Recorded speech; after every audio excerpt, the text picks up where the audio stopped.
Okay, you might have noticed, in case you haven't, I'm going to talk about it anyway.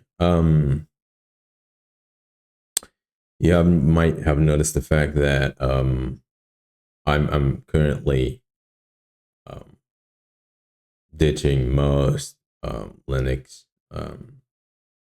boxes that I have, um, and pretty much like any other pen tester, um, I roam around between Slackware and Debian or Kali.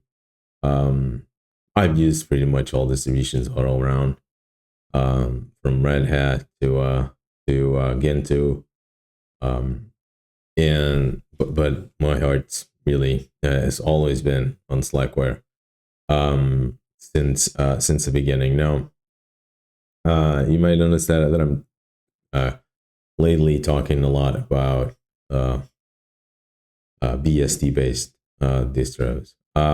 There's actually a reason for that.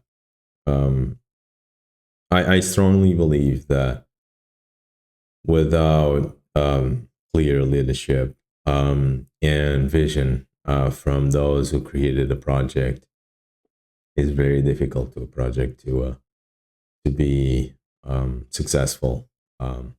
And by successful, I mean maintain the quality. I'm not talking about hype. Um, and also, open source is all about trust, right? And XZ, that incident of the backdoor, showed us clearly that there's room for um, a lot of issues. There's nothing new about those. Um,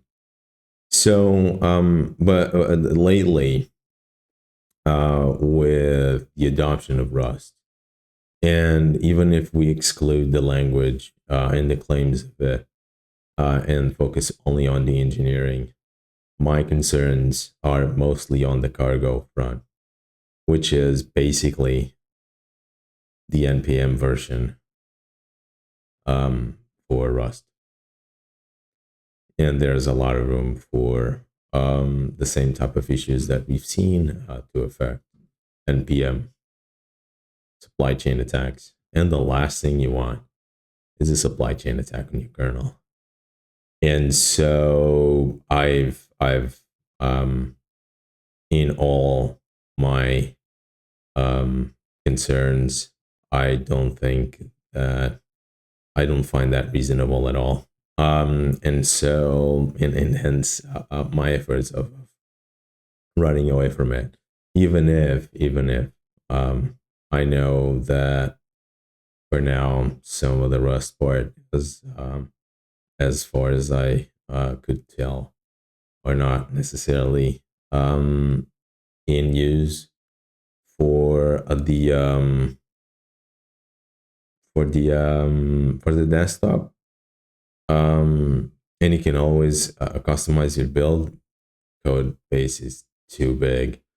Um, and one of the things that I learned after trying to maintain a kernel driver that was not my own and failing it miserably is that some of those things need to be made by people that actually know what they're doing. And I don't have the time to learn that, unfortunately, despite of the fact that that's actually something that I would probably enjoy learning. But in all conscience, I don't think that I could sleep at night knowing that the supply chain might compromise um, kernel code in a similar way to the way that we saw on XZ. And so my plan is to actually get as far away from that as possible, um, and mitigate that as much as possible, because I work with a lot of companies. I have a lot of material on my systems. And although we also have that cleanup procedure that happens every so often, if anything were to happen in between, would be disastrous. And so I cannot afford to have that question lingering around. Let me know what you think about this. It is something that is is a curiosity of mine, as well as a worry. Um, so let me know what you think about that in the comments, and I'll see you on the next one.